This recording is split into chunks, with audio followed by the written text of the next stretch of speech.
Macarjack sa Rockwell kanina. Basta kapangalan lang. Hindi lang. Di, si Panara, ang babae na bla si... Dali na. Ang kambok bla na, ang ngari sa bla. Tambok sa bilang. Ang report na bla nga babae nga dakoon man. Amiga bla niya ang... Araw ba sin sa kanya? Ito siya.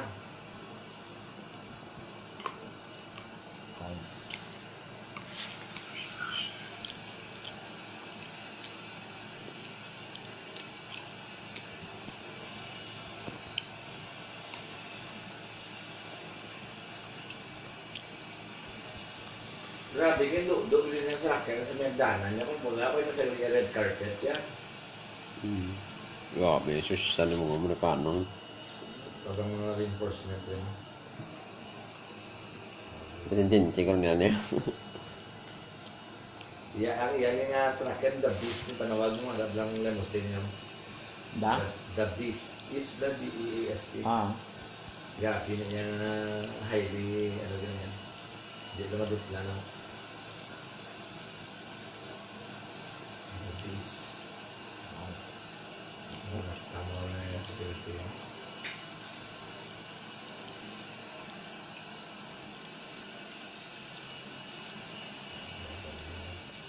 Teka lang takala yan. Okay.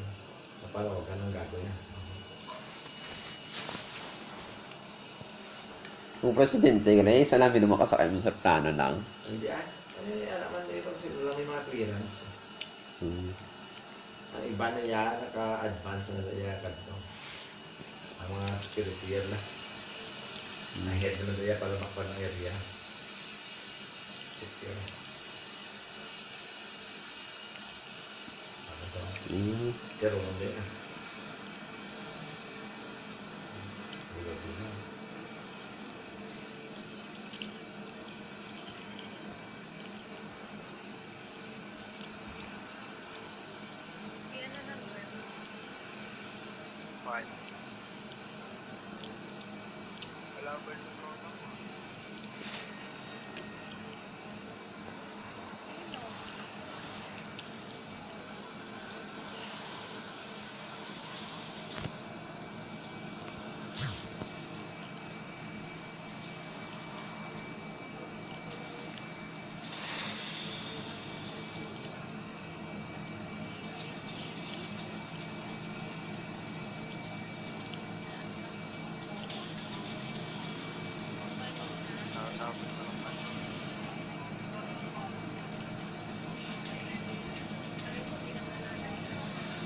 Sabi yung kalbo nga security guard daw. Ano na ako? Araw. Yan pa. Ano na steady lang? Ah.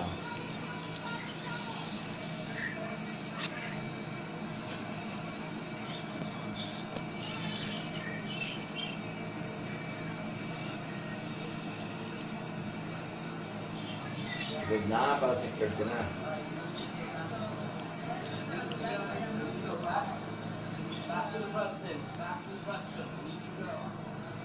Grabe nga guard ka. Bantay ka sa window ba?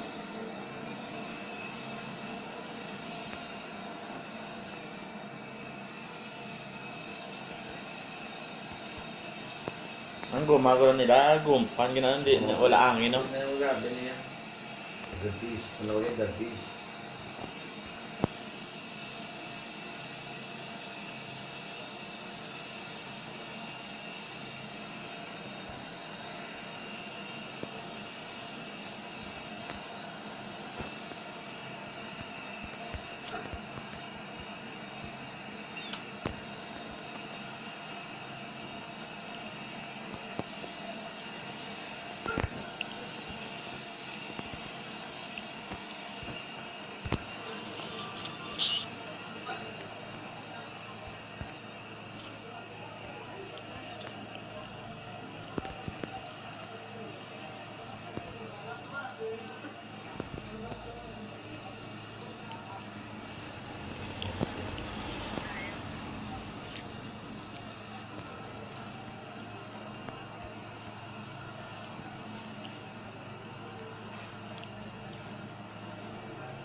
May isa pang plaso.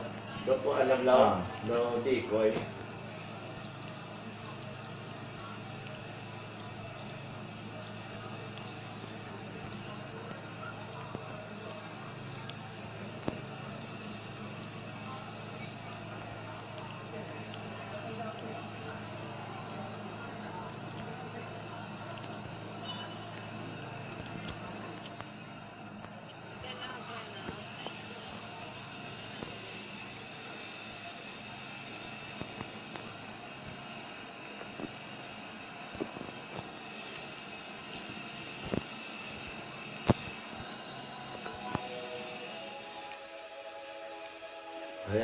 Koreano ba lang natin dyan?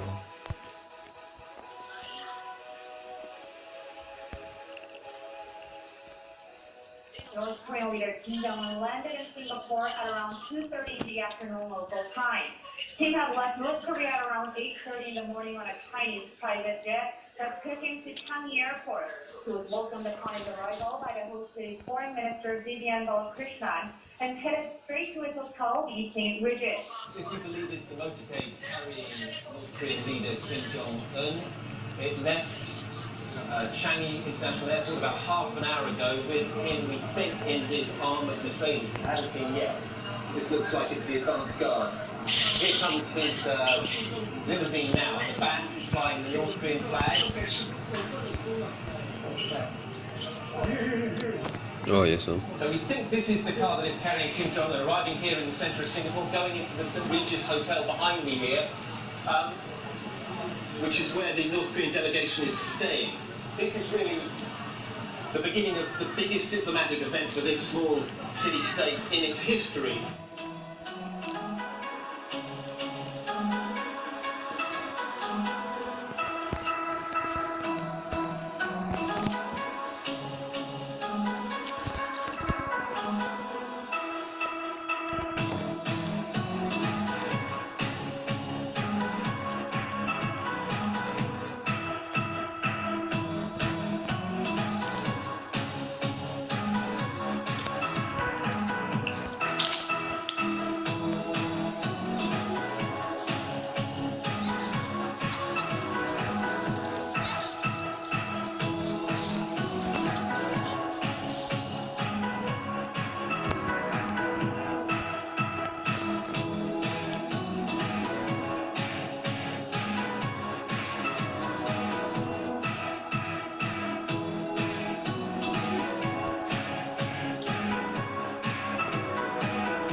Presidential limousine.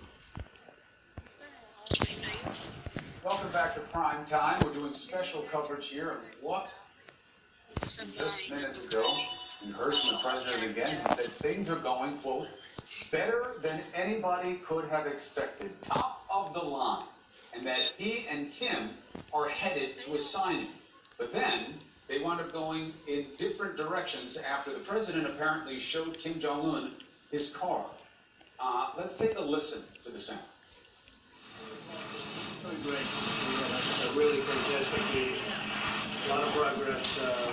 Really very positive. I think better than anybody could have expected. Top of the line. Really good.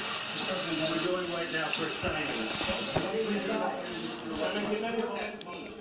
We don't know. And the substance matters, not just from a peace perspective, but a political one. Remember this.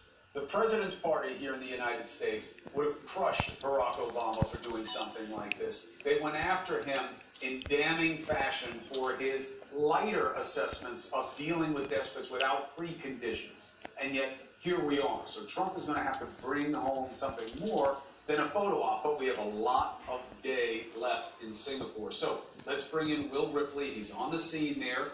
Will, signing, but then they check out the beast, the president's big Cadillac, and then they walk in different directions. What does signing mean on the ground there? We know that there were 11th hour meetings here in Singapore yesterday, lower level meetings between the United States and North Korea, and they were working towards some kind of a joint statement, some kind of an agreement that could come out at the end of the summit. We know that they had difficulty getting there because of the vastly different definitions of denuclearization that the United States and North Korea have. But then everything seemed to actually wrap up kind of quickly. They announced the changes to the schedule. President Trump and Kim Jong-un both departing hours earlier from Singapore than they had originally planned. A lot of people weren't sure what that meant. It now seems as if they were able to come to some sort of an agreement, and whatever they're going to be signing, obviously the discussions went well, as President Trump said. I can tell you, Chris, I was chatting with North Koreans over the weekend. North Korean officials I was meeting with said that there was no option on their end for this not to go well. So they were expecting this to go well. The North Koreans went and prepared. Apparently, they knew exactly what to say to President Trump. Well, remember, from their perspective, it has already gone well. Just having parity, look at the North Korean flags right next to the American flag. I mean, whoever thought we would see that? And it's interesting, on social media here, people are saying, no, they weren't looking at a car, it was something else. We just showed you the video again. We know that these men were trying to find ways to bond in just like a personal human way. And what's more natural for guys who want to check out one another's car? You know, as simple as it sounds, here it is again. That's the Beast, the president's special motorcade car. And there's Kim Jong-un checking out the inside of it, and then they walk away. So optics are as big a part of this day as anything, Will. There is an audience back home for each of these men. What do we know about how much of this is being reported in North Korea? So North Korean state media did take the extraordinary step of reporting about this summit before it actually happened. They filed a couple of different reports. They mentioned that Kim Jong-un was coming to Singapore. They talked about his sightseeing tour of the Marina Bay Sands behind me and some of the other landmarks here around Singapore. But at this moment inside North Korea, people are in the dark because state TV is still on color bars. It doesn't come on the air until 3 o'clock in the afternoon, a little more than 2 hours from right now. So we don't know if at 3 p.m. Ri Chun-hee, the senior newsreader who we always see when there's big news in North Korea, will come on with some sort of an announcement and video and photos, because we know that Kim Jong-un has a small army of photographers following him around here, or will the bulletin come later in the day and the pictures come later in the day. But we have seen North Korea be much more transparent about this summit than previous events, including the Inter-Korean summit that happened earlier this year with President Moon Jae-in. And again, I was saying, I think the reason why they were reporting about it ahead of time is because they were very confident that this summit was going to go well. And as you mentioned, Chris, it really already has gone well from the North Korean perspective, really regardless of what this joint statement says. Sabi sa'yo, sumakay ka na eh. Iwan ka tuloy.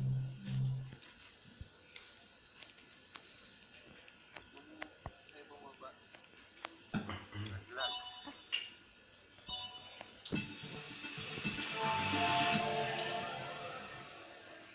In pop culture, most things entitled Beast are men with hearts of gold and a rough, hairy exterior. However, Beast is also the nickname for Trump's limousine. Although its exterior is fuzz-free, it's strong enough to have earned its moniker, and the outside is just the beginning. Here are 10 mind-blowing facts about President Trump's vehicle. Shifting gears for a moment, drag your finger on over to the subscribe button. Click it to make sure you stay up to date on the hub and don't get left in the dust. A whole new vehicle. Historically, the presidential vehicle has been created by Cadillac, although it's modified from the models available to civilians. Since most of us don't need a stockpile of weapons and hidden compartments in our vehicles, this makes sense. This vehicle, however, is unlike any former presidential vehicle. It's based on the Chevy Kodiak, a truck that hasn't been made since 2009.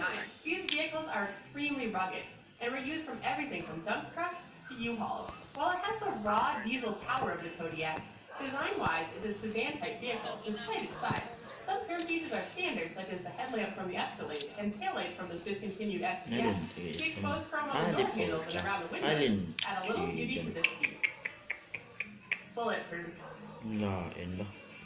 The fact that the president's vehicle is bulletproof definitely isn't mind-blowing on its own, since that seems like a standard feature of presidential vehicles. The incredible part is just how bulletproof it is. In fact, it's doubtful that there is a more heavily armored vehicle anywhere in the world. Its armored plating is so thick that the doors are nearly impossible to open from the outside. They weigh as much as the doors on a Boeing 757 aircraft. Made from a combination of dual-harnessed steel, aluminum, titanium, and ceramic, the Beast withstands strong to even the most powerful projectiles. Even the windows are made up of 5 layers of glass and polycarbonate, each an entire entire inch thick. The front windshield can withstand armor-piercing bullets or a .44 Magnum. Chemical resistance. So while the Beast may be more than able to stand up to gunfire, what about a chemical attack? After all, it takes more than just some extra skill to keep passengers safe in the event chemicals are used by an enemy. Even all the weapons stockpiled inside the car won't help you if you're up against dangerous gases. And if a shotgun and drill-mounted guns don't help you out of a situation, you know it's gotten pretty serious. The heavy doors are designed to create a perfect seal when closed. This means that offensive chemicals won't be able to seep inside to harm passengers. There's also an oxygen system stored in the trunk, just in case the attack makes it difficult to breathe. Weaponry.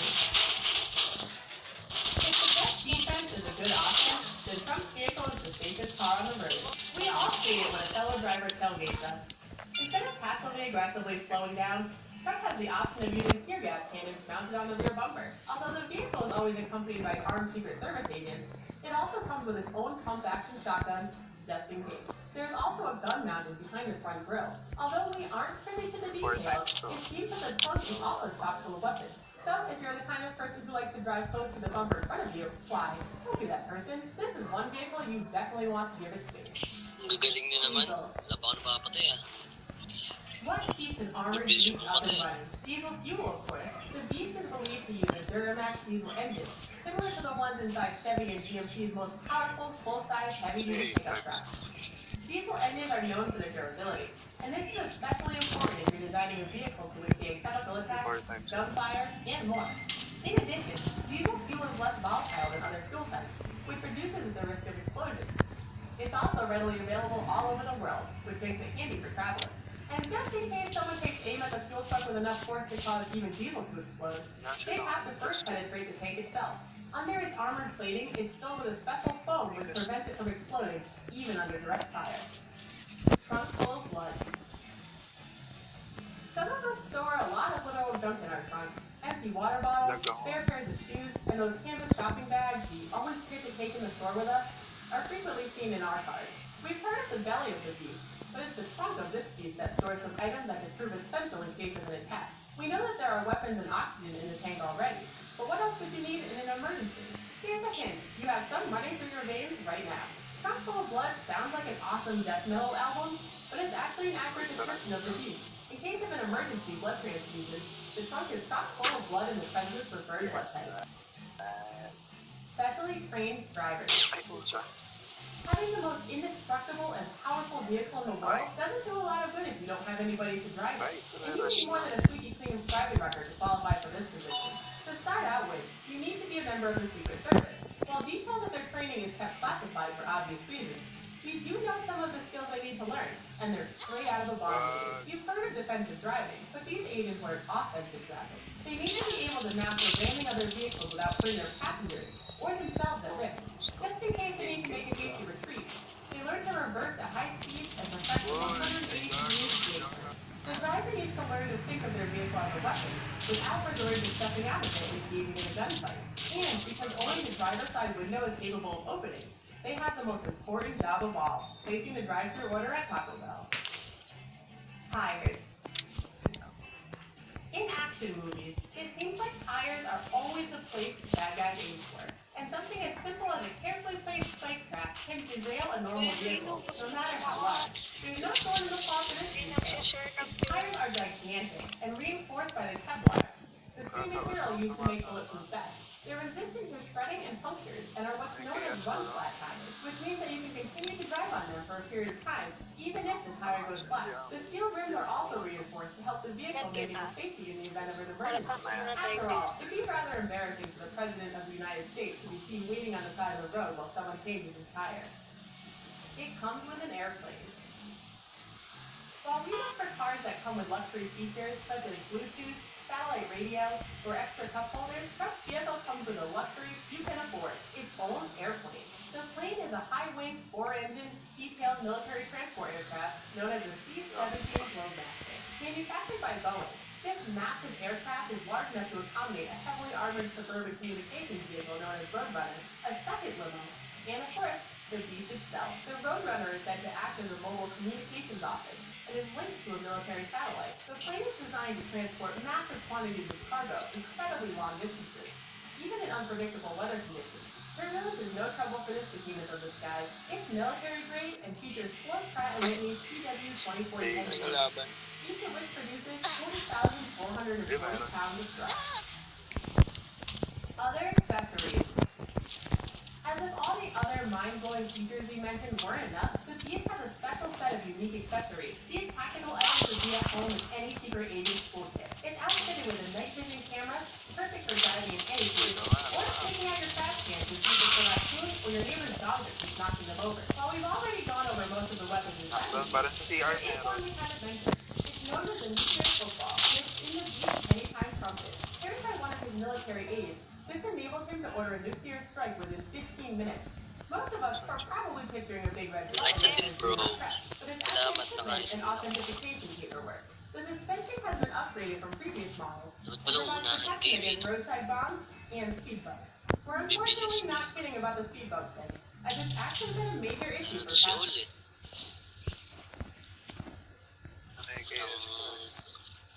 Parang ano kayo, parang kan simple sa liwanag eh. Parang Saito.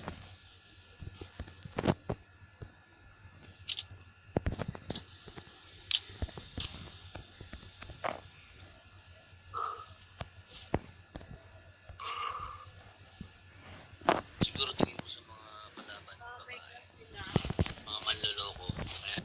Kaya super kayo, no? Hoy, umayos-ayos ka na sinasabi mo ha. Umayos ka na Ay, di sinasabi ba mo. lang? Sampakin kita dyan. Binilala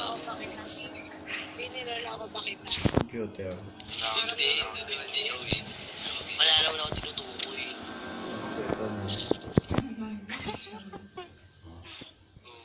Bakit affected?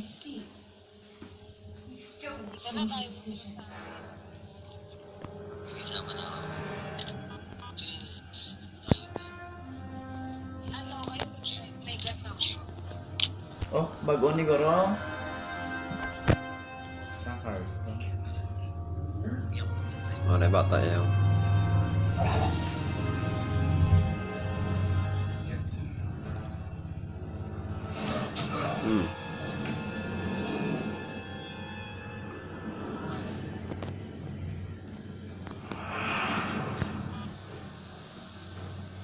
Pera na na.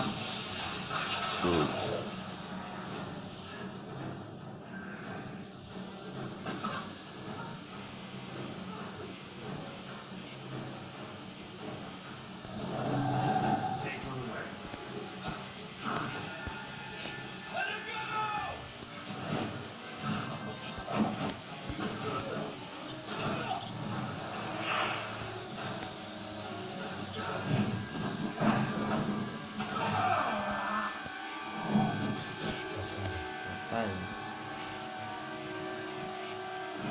Ano, may kadugo ba?